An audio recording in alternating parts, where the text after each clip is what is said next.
today, and now you feel fat today also. You're welcome. And now there's a podcast. Welcome to I Feel Fat Today, the show where we dispel diet myths, see what's new in diet culture, and investigate your relationship with food. I'm your host, Kelly Taylor. Thank you so much for joining us. As always, subscribe to us on YouTube, subscribe to us on Apple or follow us on Apple Podcasts, where you can leave a 5-star review. Follow us on Instagram at I Feel Fat Today. Follow me, your host, Kelly Taylor, at Hello, This is Kelly. And send us an email at ifeelfattoday@gmail.com. We're back with another week, another episode. This week I do have a guest for the episode. But I wanted to do one of my classic intros where we talk about some hot topics, and then I introduce you to my guest. Now, before we bring on my guest this week, I wanted to talk more about Serena Williams and her being the spokesperson for a GLP-1, Zepbound.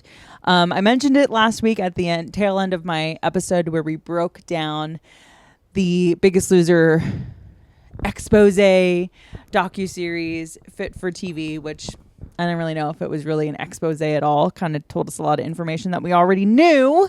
Nothing really groundbreaking. But anyways, I talked about, sort of how we wouldn't have the Biggest Loser now, mainly because of drugs like Ozempic. But I talked a little bit about Serena Williams being the spokesperson for Roe. And it's not just Serena Williams. I believe it's also who was it? Why can't I think of his name? Roe spokesperson. He's a sports guy. He used to be a football player. Charles Barkley. That's what it is. I could picture him, but I couldn't. So Serena Williams and NBA legend Charles Barkley are both spokespeople via Roe for weight loss drug GLP-1 Zepbound. And I think the public and myself are more dismayed about Serena Williams being a spokesperson more than Charles Barkley. Probably, I think it has to do with gender, right? I think men and their weight is much different than women and their weight. And also age. Charles Barkley is an older gentleman. So when a GLP-1 has, effects on, someone's diabetes. I don't know if Charles Barkley even has diabetes, but, you feel differently about an older person on a weight loss drug rather than a younger person, like Serena Williams. Actually, how old is Serena Williams?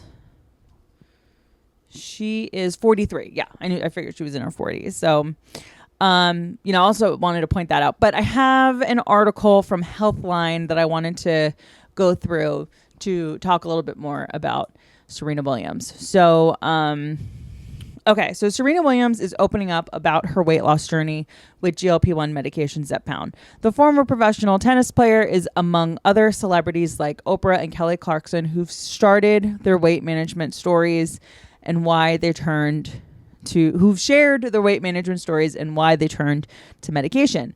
Williams, a 23-time Grand Slam champion, told Elle magazine that after having her second child in 2023, she lost weight within 2 weeks, but no matter what she did after that, she couldn't lose more.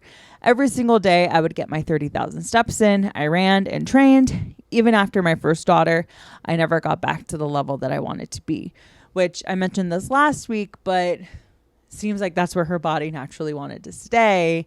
And using a drug like Zepbound pushes against where her body's natural inclination was.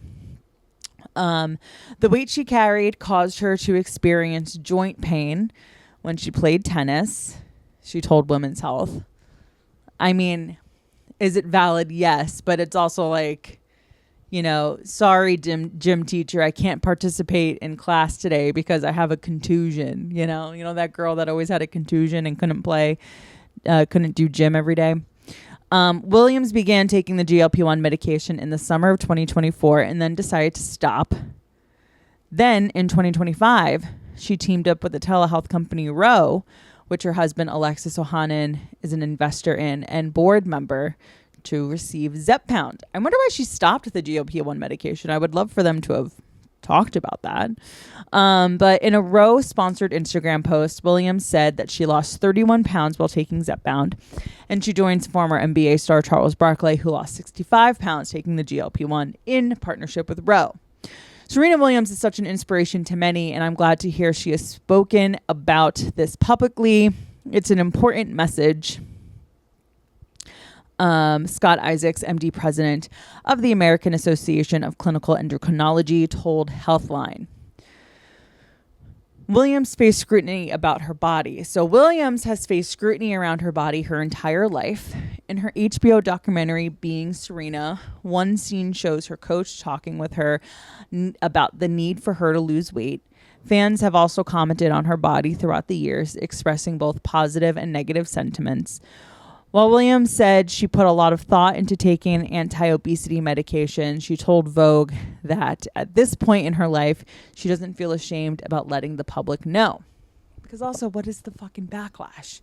Like, she has her life. Like, people being unhappy with her about being on a medication like Zepbound, like, what is she going to lose, right? Like, she's laughing all the way to the bank in her big house with the perfect body. So but for lack of a better way to say it, I don't really care what people are saying about my body anymore. What's important to me is transparency, which I would say is actually valid, and I do talk about that a lot on this show. You know, I think that when you look at someone like who's been talked about on the show in the past, like Remy Bader, sort of like how unhappy people were with her lack of transparency around having medical weight loss surgery. There is something to be said about the transparency. However, to me, it's all null and void when we look at the fact that her husband is, you know, deeply entrenched in the success, or stands to benefit a lot in the success of the company Ro. So transparency to me is out the window. I wish I could whistle. Isaac said stigma around obesity can make people feel judged or guilty for using medication to manage their weight. Okay, but Serena Williams has faced scrutiny around her body. She is not obese, and it sucks. And I think it's crazy that Serena Williams has ever experienced scrutiny around her body, and I'm sure she has. But that's just racism. Like, that's and fat phobia. She's not an obese person. Many patients blame themselves, even though obesity is a disease of disordered appetite and biological origin, not simply the result of habits or willpower, he said. Weight is determined primarily by biology and genetics, not by willpower alone.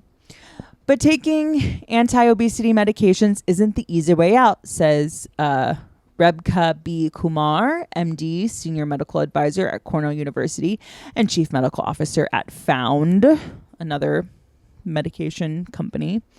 Kumar noted that as more high-profile people share their experiences, the stigma around these medications will soften. This is all bullshit. It's people selling drugs. It's people selling drugs. One more time. It's people selling drugs. It's doing nothing for the stigma. Guess what? There is no stigma. Like, talking about this is being a victim to make money. There is no stigma behind taking GLP-1s. The biggest thing people talk about when they talk about weight loss medications is their inability to pay for it. Is them saying that they tried to get on a weight loss medication, but their insurance wouldn't approve it. There is no stigma. And if you think there is a stigma, I'd love to hear your effing opinion about it. Okay? Because what stigma? People who have all the tools in the world, like Serena and Oprah, have shown us that this is not the easy way out, but rather an important tool to address the biology of weight control when diet and exercise do not help. This is like, I read through this before I started recording, and I think I just kind of got the gist of it. And now that I'm like actually like reading it a second time, I'm getting like pissed off. What to know about Zepbound? Zepbound trizepatide is currently the most effective medication available for weight management. Trizepatide works by targeting both GLP-1 and GIP receptors, resulting in greater weight loss and better glucose lowering in medications that target GLP-1 alone. In the head-to-head Surmount trial founded by drug manufacturer Eli Lilly, people who took trizepatide lost more weight than those who took semaglutide. After 72 weeks of treatment, participants taking trizepatide lost to 20.2% of their body weight, about 50 pounds, while those taking semaglutide lost 13.7, about 33 pounds of their body weight. All GLP-1s are excellent medications for diabetes and weight control, but often are limited by what insurance covers, and occasionally we'll look at other comorbidities that a medication is approved for to see if they may be a good fit for it, says Kumar. Isaacs reiterated that insurance coverage is a big determining factor for GLP-1 access. He pointed to CVS Caremark recent change. As of July 1st, it removes Zepbound from its formulary, which required most patients to switch to Wegovy, regardless of which drug works better for them, which is also a very important and bad thing that is happening in the world of drugs and insurances. It absolutely sucks when you're on a medication and then all of a sudden you have to take like the generic version because of changes within your insurance. It's bullshit. Even if a patient is doing well on a medication, insurance sometimes forces a switch to coverage restrictions or deals made behind the scenes. Isaac says cost, patient preference, and side effects still matter, but they're all secondary to what insurances will actually pay for. I'm going to skip is Zepbound or Wegovy right for you. I don't care. You can look up that on your own. GLP-1s work best when combined with healthy habits. So Williams' Instagram feed shows she continued to exercise a lot and eat healthy while taking Zepbound. She told Vogue that she gets her protein fill from beans. That's how she stays so skinny. Beans. According to Kumar, she's taking the right actions. Zepbound is a powerful tool. Patients need to consider what they are willing to change in their lifestyle, because if protein requirements and strength training are not in place, people can lose muscle and be predisposed to regaining fat mass once they stop the medication. That's why they regain the weight after they stop the medication. It's because they didn't take the right protein or have the right movement goals in place. But I thought that eating right and exercising wasn't doing anything. So that's why I got on the Zepbound. And now that I'm getting off of the Zepbound, you're saying I'm gaining the weight because I didn't eat right or exercise while I was on the Zepbound. Okay. For anyone considering you're taking trizepatide should know that it works best when combined with regular exercise and a balanced low-calorie diet, says Isaacs, blah, blah, blah. Yeah. Medications are an important option when lifestyle changes alone are not enough, but they do not replace the need for healthy living. He said, trizepatide is medical therapy, not a quick fix, and it requires ongoing medical supervision. Side effects, most often nausea, vomiting, diarrhea, and constipation, are common, especially as the doses increases. But don't worry, there's things like Pepto-Bismol for that, so you can take more things to help with those pesky symptoms and side effects. Some people are super responders. also known as God's favorites, and achieve great results with very low doses known as microdoses, while others may need to titrate up to the highest dose to get the desired effect, says Isaacs. He added that most people need to continue trizepatide long term because there is a high risk of weight regain if the medication is stopped. Everyone's response is different, so an experienced physician should manage titration and help address any side effects. Obesity experts can also inform you about newer medications that are transforming obesity care. Isaac says more GLP-based medications are on the horizon, including new injectables and lower-cost oral versions expected in the coming years. Oh, goody! We are truly moving into a new era where obesity is managed like other chronic medical conditions, offering hope and effective therapies, he said. Yeah.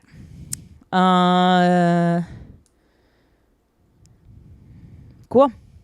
So yeah, that just a little ditty, a little more on Serena Williams losing 31. Who cares about how much weight she lost?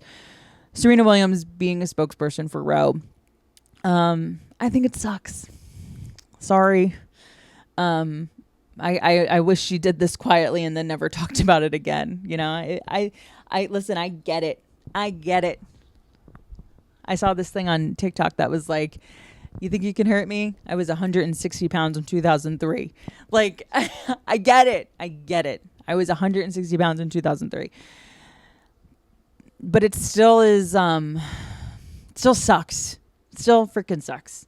It's still like, I get why people would get on it. Like when you think about like, you know, the fat phobia and the bullshit, you know, glorification of being skinny of the 90s and early aughts. Why wouldn't you go on these weight loss medications? But we can acknowledge that. We can acknowledge why people would do it and like even write it off. But we can still acknowledge how much this sucks because there is the other side to it. There is the financial aspect. There is the aspect of the symptoms that suck. And there is the side of the joy of food being taken away. And for some people, you know, that can also have emotional and psychological side effects as well. So, yeah. Hope you like that. What are your thoughts? I'd love to know your thoughts. And we'll get into it with our guest. Now, I have to say, sometimes this happens when I interview, when I record with somebody. I had some technical difficulties, so you may see some sudden jumps and things in this week's episode. I also had dogs barking at one point. There was some mic issues as well. So the interview, if you're watching on YouTube, might, you know, be a little bit, the camera cuts might be a bit severe. But that's just because I was trying to work around some of the technical issues that I had so that you could enjoy, you know, the most listening pleasure. But without further ado, please help me welcome my guest, personal trainer and stand-up comedian. Please welcome Billy Prinsell. Billy Prinsell. Hey, how you doing? Great to see you. Great to see you. Thank you for having me. Great to see you. Yes. Thanks for making the drive in. It was easy. It was a nice day. Yes, I love that. I know that New York, the drive from Jersey to New York. What is this little girl doing? I think I'm sitting on her bone. The drive from Jersey to New York is a lot easier in the summer. It is, yes. There you go. She got her bone. Yeah, so I wanted to have you on because not only are you a comedian, you are a physical trainer, personal trainer. Yes. So you've been doing that for many years now, right? Yeah, like 20. Wow. What did you go to college for? Philosophy. Oh my God. How did you end up in... Well, while I was doing that, I figured I I didn't know if I wanted to go into academia, but I knew I needed a day job at some point. So I started personal training while I was in college. So I took courses while I was in school. Yeah. Yeah, when you were getting your degree in philosophy, what were you thinking in terms of jobs? Because I always think about that. Like, I was always jealous of people that knew that they just like would go to nursing school because they wanted to Right. be a nurse. Yes. Like, I never had that like Streamline. job title in mind. Yes. You know, my study choices were always very vague, but I don't feel like it gets more vague than philosophy. No, it's true. It's just what I enjoyed the most. I mean, I took a bunch of different classes. I was undecided for a while, and then it was just what I loved to study. Really? Yeah, I didn't think Yeah. anything more. Just this is what I really enjoyed doing. Yeah. And so in that pursuit of that degree, you got into personal training. So how did that happen? Were you just always like a fit person? Yeah, I always liked lifting weights. Okay. So with that knowledge, you're like, I can help other people lift weights. Yeah. Okay. Awesome. And were you like, did you do like sports as a kid? Yeah, I wrestled and I skied. Skied? Yeah. Didn't you grow up in New Jersey? Yeah. Where did you ski? In New Jersey and New York. I don't come from do you come from a ski family? My dad was obsessed with skiing, yeah. And Really? is, yeah. He still is obsessed with skiing. Yeah. So were you like one of those kids that could just tear it up on the slopes? Like a Yeah, I was 6-year-old? fast. I didn't race, but that was like a big part of my life is going to ski mountains all the time. Really? So were you ever like, because I skied once and it was so scary. I was like, Yeah. I'm going to die on the Yes. bunny hill. Yeah. No, yeah. I started, my dad had me want to start when I was like 2 or 3. So I just grew up learning. I mean, Yeah, it was like walking and talking. It's just like you were learning those things as you were learning how to ski. right. Damn. Have you ever like had any crazy injuries from skiing? I tore my ACL. I feel like I hear people talk about tearing their ACL, and I'm like, I feel like it's one of those things that sounds like you shouldn't be able to walk again after it happens. Like, what is tearing your ACL? It's it's just something in your knee, and it goes, and it's there for stability and helping oblique motions. And if it pops, it pops. If it pops, it pops. What is the recovery like that of that? The surgery is way worse than the injury. Oh, So I was, the surgery after I tore my ACL, it was like I could still walk around, but the surgery I was out for weeks. yeah, and like you're just. Can you walk during that time, or do you have to like? How do you get around with the post-surgery ACL, post-ACL surgery? No, I was just like, it was during college, so during winter break or summer break, so I was just like, Didn't have much going on. Yeah. Didn't have much to do. Okay, so you've been a personal trainer for like 20 years and you just like lifting weights. So it was like, how did you get started with doing that? Were you just like, did you just like put ads on Craigslist? Like, I'll be your personal trainer? No, there was a private gym connected to the college that I went to that used to be the Knicks training facility. And they got to work in the space of the college if they provided courses for the students. So I took those courses with them. Oh, okay. So you did get some like training, so to speak, because of the courses that you were taking. So when you're personal training somebody, are they asking you for like dietary advice? Sometimes, yeah. And do you feel like you're qualified to? Basic. Yeah. So like, what do you think about diets? Like, it's like, can I say in your professional opinion? Because you are like a trained physical therapist. I'm not physical. I keep wanting to say physical therapist, personal trainer. But like, what do you think of like the keto diet? Do you think that diets need to be sectioned off in these categories, or is it just basic like calories in, calories out? No, I'm all just for well-balanced, sustainable diets. Sustainable diets. I like that. Yes. What do you classify as a sustainable diet? So just, well-rounded meals. I'm not thinking about keto. Yeah, no, I'm not pushing keto on anyone. So Just eating well balanced and healthy. well balanced and healthy. I feel like for a guy, when they say that they eat healthy, it's that they're just eating dry chicken breast. Is that what you're doing? No. Because you have dry chicken breast physique, if I may say Oh, so. thank you. You know, like you clearly take care of yourself. But no, you can have like flavor while having a Of course, yeah. yeah. Have you ever like what am I trying to ask? Like, so okay, first off, you grew up in Jersey. Mm-hmm. Do you have any siblings? 2 younger ones. Oh, you're the older. Mm-hmm. You see, maybe it's because I have a younger sibling named Billy. For me, it's like very younger sibling energy from you. Oh, great. Yeah. How much older are you than your other 2 siblings? 6 years older than my brother and 11 years older than my sister. Yeah, so it's like completely different generations. Yeah. Wow.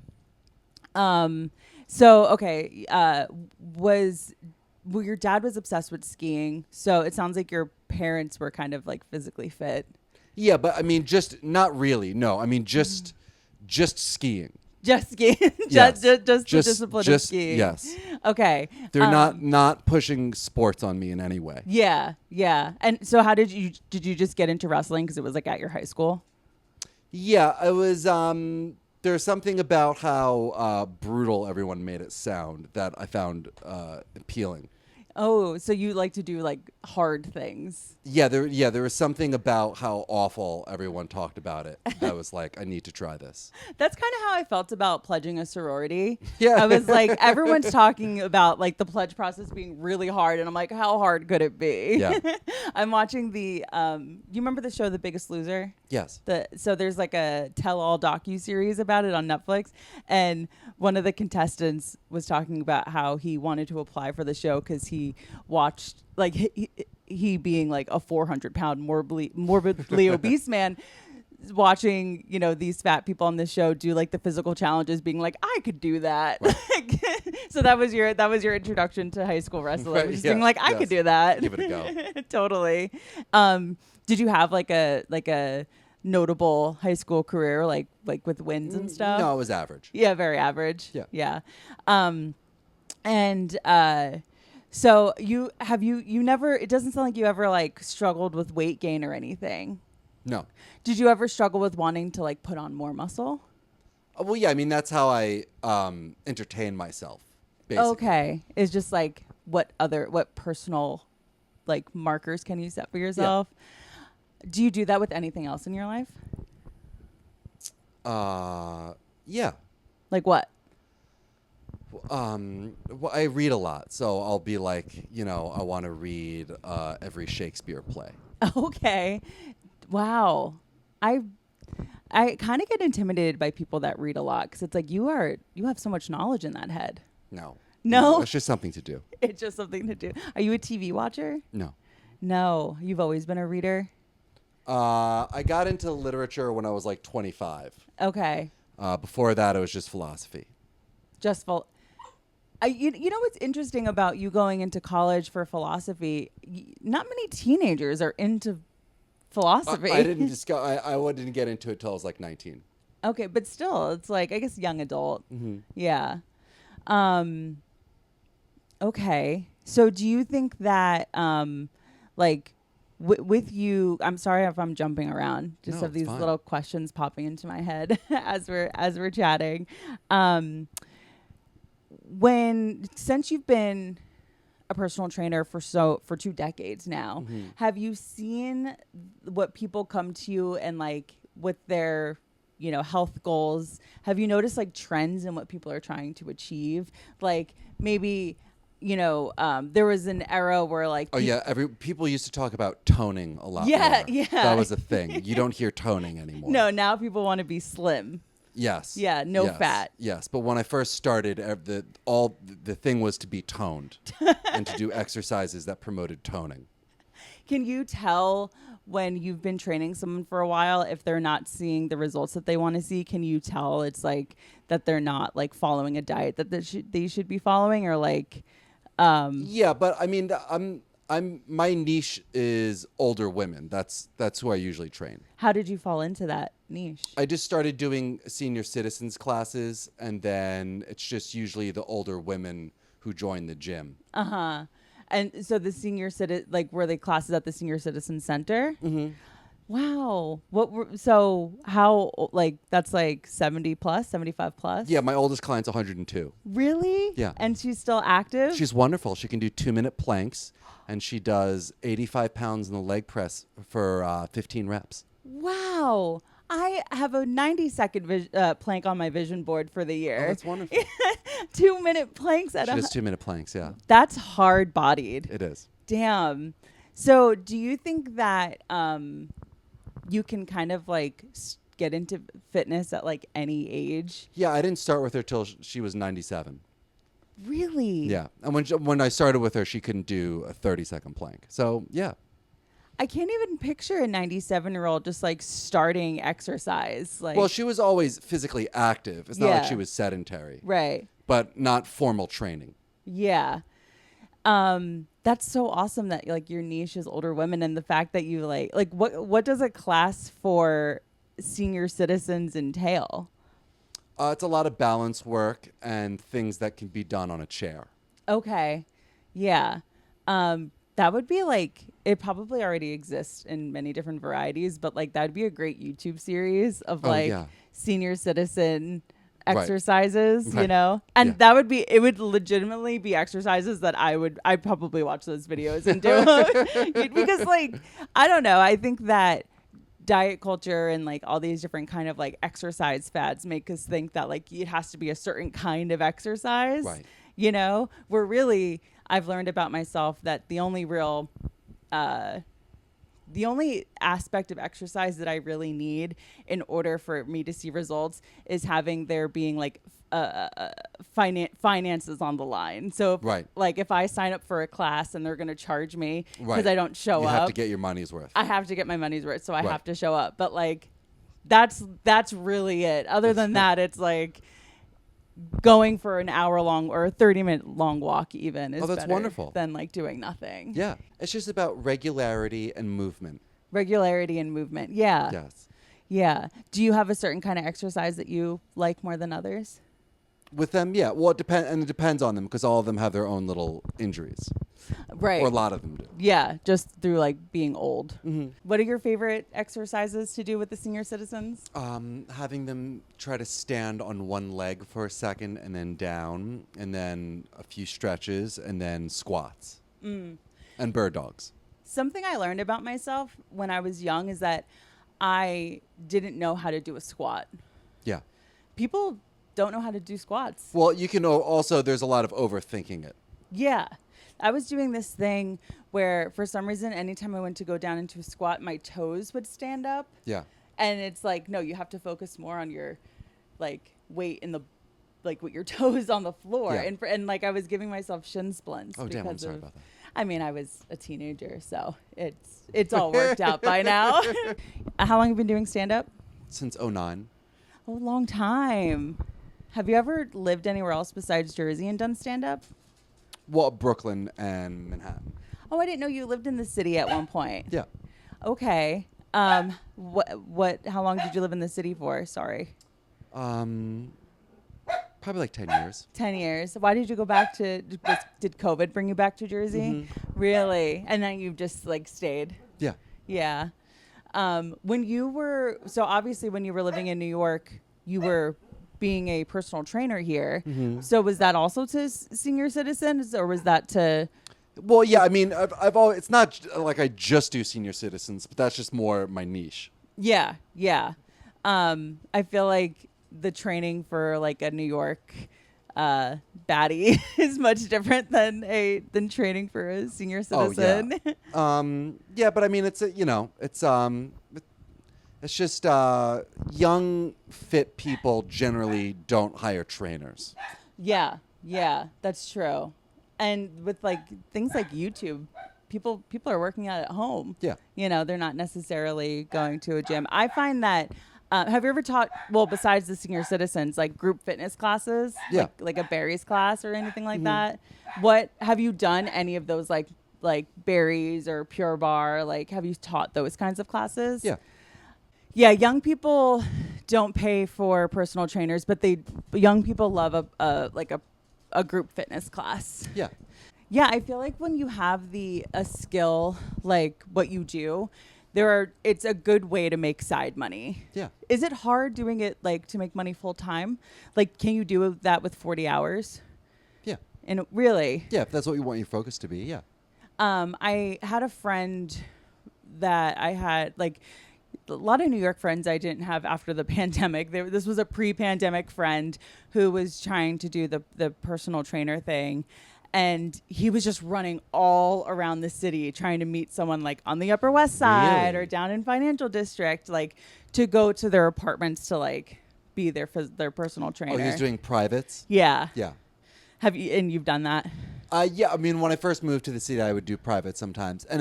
But it's tough because you have to charge enough to account in for the time it takes you to get there and then get to the next person. Yeah. So that's why it's just more convenient to train everyone at a gym. Yeah, absolutely. Well, because then, yeah, it's like you're running around the city trying to, meet up all these people. And you're also going into their apartments. And I know you're in my apartments right now, but like that can be a little bit weird going to someone's personal space. When I was doing it, I was like 23, 24. And it's just like, it's kind of fun just to run around the city. Yeah. Yeah. It's a good way to like learn the subways. Yeah. Talking about diets, like, you've just always been able to like know what to eat, or did you just learn through like your training, like your personal trainer classes? I learned through my training classes. Yeah. And okay. So like have you ever had a client that was like severely obese coming to work with you? No, you've never had someone like that. Because that's actually another thing with The Biggest Loser docu-series that I was watching. I would imagine that training someone that's obese is much different than how you would train a senior citizen or like a young, very healthy person. Yeah. And they were training these people as if they were like in the Navy SEALs. Oh, it's damn. like, oh Yeah. my gosh, like how are they not getting injured more? Right. Yes. And if they are, like they probably are getting injured more. And do you think that when someone like gets injured with like shin splints or something, like are there exercises that they can do that, Corrective exercises? Yeah, for sure. Yeah. Corrective exercises. I've never heard that term before. Yeah. What about you, Billy? What's a day in your life like? I go to work and I do shows, and I have a special out on Amazon and Apple called Hunkabunkas. Hunkabunkas. I actually love that because Starland Ballroom. Yeah. It used to be called Hunkabunka. Yeah. Yeah, I love your little icon on Instagram. Oh, thank you. Yeah. Why'd you call it Hunkabunkas?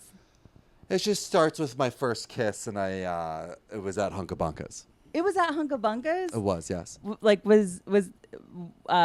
Was there like a DJ playing or something, or was it just like a night? No, it was just like a teen night. Like a teen night. Yeah.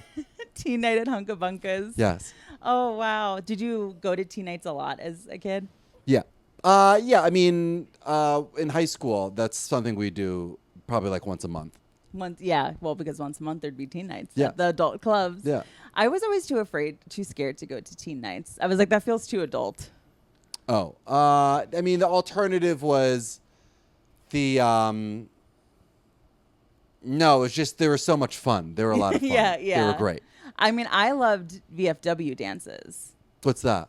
Like, you know what a VFW is? Like No. it's like a VFW is like it's like a sorority, or it's like a fraternity of like vets that get together at like a hall.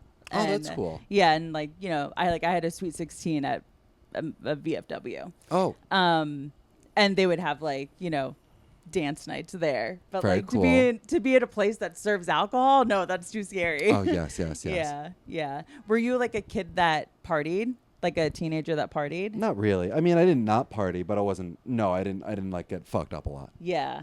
I was too afraid. Like I didn't touch alcohol or anything. It was too scary. Have you ever like, I feel like you don't like do anything to excess. Like No, I'm drink pretty to- temperate. Yeah. You've always been temperate? Yeah. Wow. Even in talking to you, it's just very like you give the perfect amount of information. Yes and no. Okay, yes. Where did you film your special? In Raleigh, North Carolina. Oh, why there? That's where they were filming it. Oh, okay, that's awesome. Mm-hmm. That's cool. I love when people film specials not in like where the area where they're from, Oh yeah, because it's just a different energy. it is. Yeah. You know, I love going outside of the city to do stand up. I prefer like the Midwest. Yeah, You know, those people want to have fun. they do. How do you feel about caffeine? I love caffeine. Yeah. Yeah. Do you think, I feel like some super, super healthy people, like where health is their like profession, Mm-hmm. they think you should stay away from caffeine. I mean, I don't know. I can't read if I don't drink coffee. Yeah. I can't. It's not happening. How many cups a day do you do? 2. Just 2? Yeah. Is that just because that's just your schedule, or it's like you don't do more than 2? No, I mean I do one when I wake up and one around 2 or 3. I feel like when I wake up, I have one as like for like medicinal value. Mm-hmm. It's like if I don't have one, I'm going to get a headache. Yes. What, Yeah. No. what Absolutely. is that, by the way? Do you know what that is? Besides Well, caffeine if addiction? you accustom yourself to it, that's just what happens. Yeah. I feel like I was reading online about it because I was wondering if I could ever kick the caffeine habit, which I can't. I can't kick the caffeine habit. But it's something where like the like blood vessels in your head, like it's because it's like any addiction, they're withdrawing from not having the drug. Right. And so it's like there's something where it's like they like pulse or something. It was really weird. It was a really weird visual from what I read about it. But I just succumbed to it. I was like, everyone has a vice. It's true. And of that, I have many, but caffeine is one of them.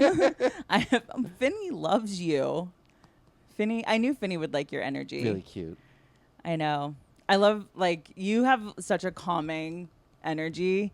You like could lead like a Zen meditation. Oh yeah. Have you ever gotten into meditation? No. Really? No. That so feels up your alley. I guess I don't know you very well. I just do a lot of cardio, and that's my meditation. How do you run many miles? I do like 200 minutes of easy cardio, and then 50 minutes of high intense cardio Every day? every week. Every week. Mm-hmm. 200 minutes. So that's, what, 3 hours? A little over 3 hours? Mm-hmm. So do you work out every day? Usually 6 days a week. 6 days a week? Like, when you're teaching, do you count that as a workout? No. No. I'm not working out with them. No, you're just... I'm just instructing. I always know, because I do, like I said, I like group fitness classes. And when I see on the schedule that the one teacher has like 5 classes back to back, I'm like, you're going to be exhausted. Yes. I mean, it's some people work out more than others while they're instructing. Yeah.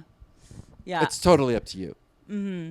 Yeah, I read on the Pure Barre subreddit a lot, that being a discussion of whether people want the instructor doing the... Yes. But I'm like, if I'm doing the plank, I don't need to see you doing the plank. No, I mean, that's not why they're there. Yeah, exactly. Like, this isn't so that they work out with us. Right. This is like... so you work out 6 days a week. How many miles can you do at once? That's not... So I think of it in terms of time. Right. So, like, you don't run necessarily for 200 minutes straight. No. But do you ever do long-distance running? Yeah, I did for a while. Just to do something. Yeah. So do you like switch up your workouts? I do, yeah. So I switch up my goal sometimes. Okay. And is that just like so you don't get bored? Mm-hmm. Yeah. I noticed that's another thing with working out, and it's just like getting bored of doing the same thing. Yes. Yeah. Over and so over you again. switch up your goals every once in a while to keep it entertaining. Yeah. And what's entertaining for you? Like what are your current set of goals with working out? Just to maintain right now. Maintain. Mm-hmm. If you were to tell, like, let's say somebody is, 35 years old and they haven't worked out in forever, and they're like, they live a relatively sedentary lifestyle. Like, Yes. what would you recommend as like a good kickoff point? And like, what do you recommend for consistency? Just do 3 days a week. So they're sedentary. Mm-hmm. So take walks. Walks. Yeah. Yeah. And then after walking, we're like, what's the next step after that? Some core exercises. Oh, okay. Bird dogs, planks, squats. What is a bird dog? It's when you go on all fours, you extend the left arm, right leg, and then down and switch. That's a hard exercise. That's the thing about exercise. It looks easy, and then Yeah. you go to do it. Yeah. That's why I started doing Pure Barre, because I was like, great. I can do this. Yeah. And then I did one class, and I was like, I feel like I'm ready for the Navy SEALs. Yeah. Like, it was insane how hard standing on your tiptoes are. Not easy. It's gets into muscles that like I didn't know that there was a muscle there that could hurt. Yes. Yeah. So, from your perspective as someone that, has been a personal trainer for so long, do you think that, how do I want to ask this? Like, do you think that fat necessarily means unhealthy? What there are degrees. Yeah. So like, I think in general, if it's like, if you're exercising and trying to eat a healthy diet, it doesn't necessarily matter what you look like. It's just like, Yeah. I saw that I think it's Serena Williams, the tennis player. Mm-hmm. She is like selling Ozempic now. Oh, really? Yeah. And her, like, in the commercial, she was like, I've played at the professional level. I work out all the time. And even then, like, I still, like, didn't get the body that I wanted. And it just, like, was insane to me. It's like, you're an Olympian. Well, she's selling Ozempic. Yeah. Right. It's just insane to me that it's like an Olympian would sell Ozempic. Right. That feels so counterintuitive to a healthy lifestyle, is having Right. like, I am not anti-medication. I think, like, Mm-hmm. if you have something that you need to take medicine for, by all means. But it just, I don't know, it felt icky to me to be selling Ozempic when you're an athlete. Right. I can understand Oprah doing it. Right. Yeah. It's like she's a TV personality. Right. Have you had any wild clients, like people that were like bizarre or had interesting backstories? I had a client who was going to get. Do you know about those disciplinary camps that teenagers would have to go to like Utah? Yeah. They dig a bunch of holes for being bad kids. Yeah. Paris Hilton went to one. Really? Yeah, she has a documentary about it. Oh, well, I was training someone who was going to be sent to one of these camps, but her parents didn't want her to know that, but they didn't think she was fit enough to go to the camp. So they hired me to get her in shape enough to go to the disciplinary camp. But they told her that she was going to a tennis camp in Florida. No. So they had me train her as if she was going to a tennis camp. That's crazy that you knew. Yes. They told you but didn't tell her. Yeah. So when she had her last session with you, you were like, enjoy tennis camp. Yes. But you knew. Yes. She was being sent to the. You didn't hear from her after? No, I did. I trained with her after. Oh, you did? Yeah. But did she say like what it was like, or? She came back sort of like she just had like 1,000-mile stare, Yeah. and she would be like, "It's all Prisoner about of war. accountability." Oh yeah, it's all about That's accountability. just what she kept repeating. Yeah. It's all about accountability. That's Yes. so dark. Yes. That is so dark. Yes. And it's so those bad teen camps, Yes. right? Whatever. So weird. Those you're sent there to be, prisoners essentially, Right. and like work out and whatever. You dig holes, like you said. Dig holes, yes. Yeah. It's like her parents were sending her to a physical trainer, so it's like, I don't know. that doesn't equate in my mind of just like I don't know, those camps are so weird. Like, it's also one of I don't know if this happened to this girl, but they like kidnap people in the middle of the night to be taken to those camps. There's a comic who said that was one of his first jobs. Really? Yeah. Oh, I got to talk to that guy. That's crazy to kidnap. Yeah, you get in a troubled van, teens. wear fatigues, and then pick them up in the middle of the night. I don't understand why that has to be part of the process. Like, I guess the idea is like, well, we got to get them to go somehow. Yeah. So we have to kidnap them. It doesn't seem legal. It just doesn't seem legal like, at all. how is that? But because parents are signing off on it. Right. Are these parents deluded? I don't know. I Like, mean, who's to say? Who's to say? You're like, they just paid me. Yeah. They just paid me. It's crazy. She came back with like 1,000-yard stare and just like talked about accountability. I would be mad at you if I were her. I'd be like, I thought I was going to tennis camp. I wasn't the one who pushed the lie. That's true. Yeah. I don't know. I guess I would be like, you could have told me that I was going to. I was able to. I was just like, I had no idea. Yeah. Damn. How many weeks do you remember that she was gone? I don't remember. Yeah. Damn. That is a good one. Mm-hmm. That is a good one. Yeah, I don't think those accountability camps work. I think it just makes for like really upset kids. Probably. You know, Yes. that come back like tortured. Wow. Did you ever go to camp as a kid? No. I went to camp 2 summers and it was only a week long. Oh, that's nice. Yeah. And it was like, you like zip lined. That was another thing. Sounds great. Yeah, that was another thing that I didn't realize. I was like, oh, I have a fear of heights. Oh. You get up there like, oh, this is awful. Yeah. I can't do this. That was another thing with COVID, doing the rooftop shows. I'm like, oh, I hate it up here. It's funny. This is so scary. Gosh. Did anybody in your family ever suffer with like the struggle with their weight at all? My dad had to lose weight, Yeah. but why did my dad lost weight because he wanted to go to the Grand Canyon on a camel ride. And the only way you could do it is if you weighed less than 200 pounds. And that's the only thing that really motivated him to lose weight. That is the perfect goal. I love that. Yes. Do it for the camels. For the camel ride. Do it for the camel ride. Yeah. I didn't know that they do camel or camel, ride. donkey. What do they have in the I Grand would Canyon? imagine it's probably donkeys. I don't think Donkeys. there's camels There's in no the camels in the Grand There's no Canyon. camels in the Grand Canyon. Sorry. I was like, something about this feels Yes. a little out of place. Yes. What in this image is out of place?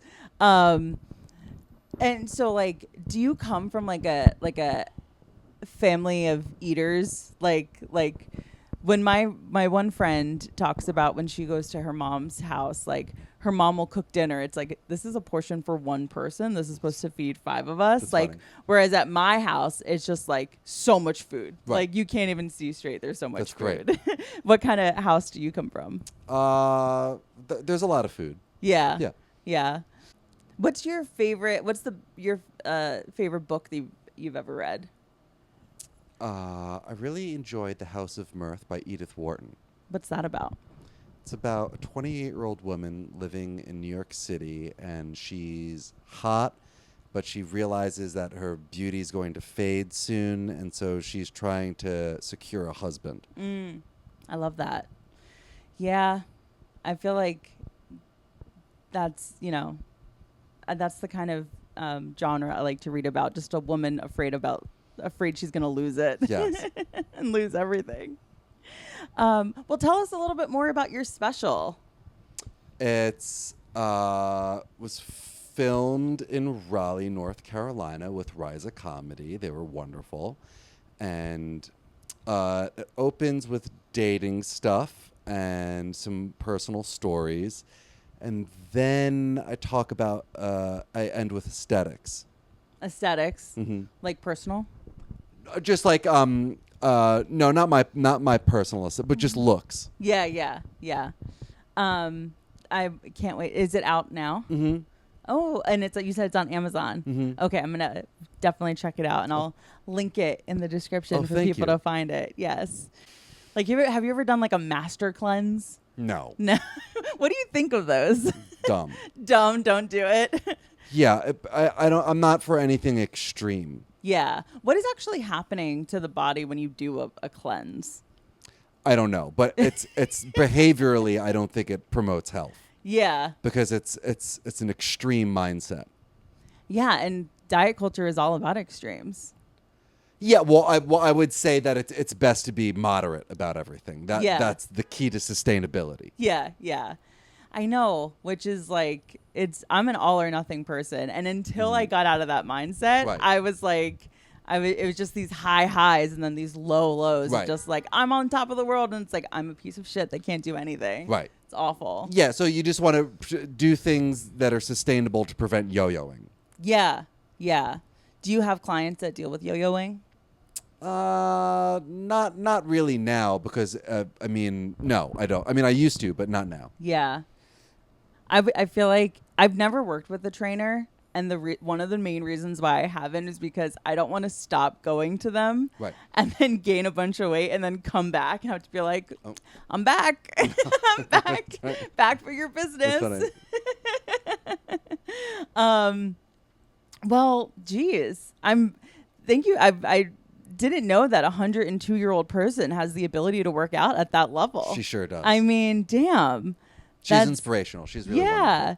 She sounds like her in World War II. She was a iron welder in the Brooklyn Navy Yard, and she said, "Everyone knows Rosie the Riveter, but I'm Zelda the Welder."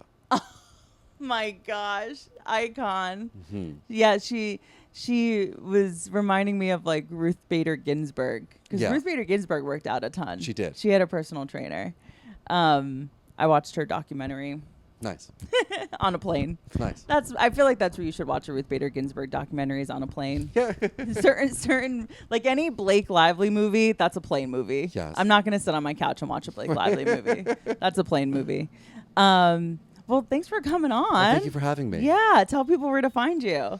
You can find me on Instagram. I put my show schedule there, and check out my special on Amazon and Apple. Yes, Billy's so funny and a great hang. Thank you. I love I remember you're just so kind. Like, coming home from a road gig with you'll like drop you off wherever. Whereas I feel like other comics are like, this is where the car is going. No. I don't care. You're very thoughtful. Oh, thank you. Yeah. Oh, well, follow Billy, everybody. Check out his special, and we'll talk to you next week. Bye.